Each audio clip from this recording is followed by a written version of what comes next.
So let's, why are we here today? This is a moment.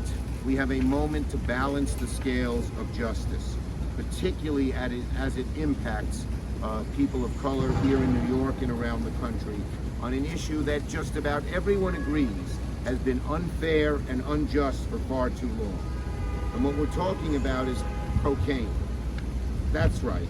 The powder version of cocaine means less jail time than the crack version of the same thing.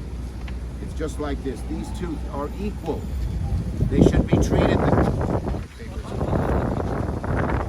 so much for the props. They should be equal. But unfortunately, when it comes to crack and cocaine, not only is it not equal, the disparity was 100 to 1. Finally, the Congress got it down to a far too high 18 to 1. But the Equal Act says end racist sentencing. Where's the other one? Equal Act now, because there goes my props. Because the Equal Act says it's 1 to 1, and that's what it always should be. That's what it always should be. The good news is we're ready to take action in the Senate because we have gotten some bipartisan support. So the Equal Act, I'm announcing, I'm going to work very hard to pass it in the Senate.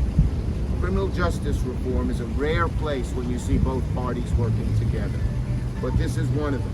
Democrats and Republicans joined forces with the former president to pass the First Step Act back in 2018.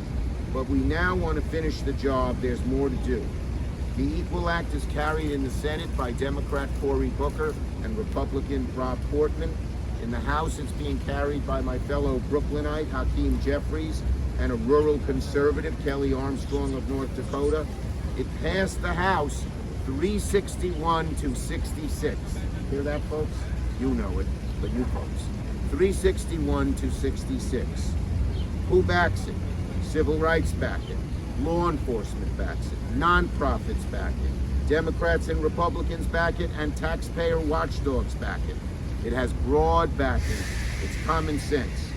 Cocaine is cocaine, and the sentencing should be equal. So let me give you some background.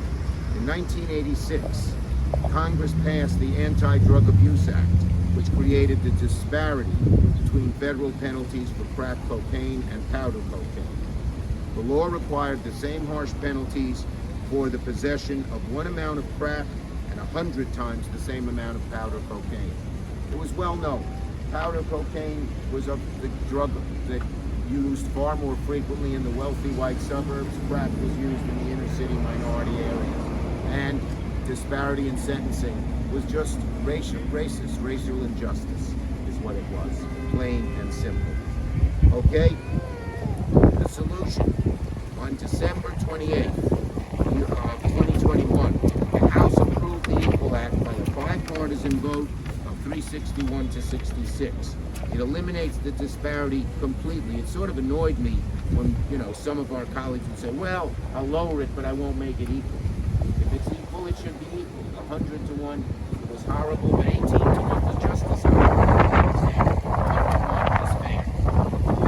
So, it also provides an opportunity for people who receive mandatory minimums for crack offenses in the past to receive a fair sentence under law. If the sentences were unfair, why should people who were sentenced before we changed the law live with that same unfairness? So the Equal Act deals with that issue. Experts have found there is no scientific basis for treating crack and powder cocaine differently. And doing so actually undermines faith and trust in the criminal justice system. And public safety, as Darcel and our experts here can tell you, is not affected by doing this at all. Research into past retroactive amendments to sentencing guidelines shows that recidivism rates, thank you, Patrick, recidivism rates among people who received reduced sentences for crack cocaine were similar to people who had served longer sentences. So there's no danger of recidivism either. So, the Equal Act makes sense. Where's my other prop? Here, I have another one. You're so good, The Equal Angelo. Act makes sense.